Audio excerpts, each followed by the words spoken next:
Hello? Hello? Are you okay? Please help me. My father just passed out. Tell me what happened. He was tested positive, that's why he was isolated in our house. But we didn't expect that it would get worse. Don't worry. I will call help immediately. Stay safe.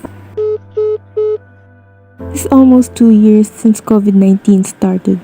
Everything is starting to get worse again. When will this end? We've been battling this virus for almost 2 years and we're still here, stuck in this pandemic.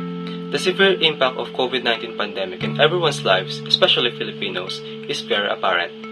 The restrictions regarding transportation, the implementation of online and modular classes, and many other changes in the way people normally live are very evident.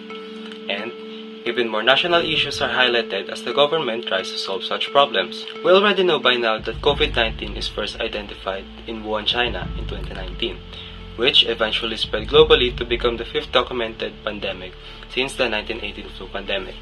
More than 2 years after it was first identified, there had been more than 320 million confirmed cases and 5.52 million deaths already. In the Philippines, there have been approximately 3.17 million cases and 53,000 deaths. Vaccines against COVID-19 continue to roll out. Vaccinators and institutions are doing their best to approach herd immunity soon. Yet currently, the country is facing a surge in the number of cases, with the Omicron variant being the most dominant amongst the ones detected. This is because the Omicron variant's mutation causes it to be more contagious than all the previous variants. Also, findings shows that symptoms of this variant have a reduced risk of hospitalization compared to the Delta variant. But we should not dismiss it as mild. Increased transmissions could cause more hospitalization that could strain frontline workers and healthcare organizations, which could lead to more deaths. Research is still ongoing into Omicron's transmissibility, but just like all the variants of COVID-19, people with comorbidities are highly advised to take more caution and care into following all the protocols and keeping themselves healthy.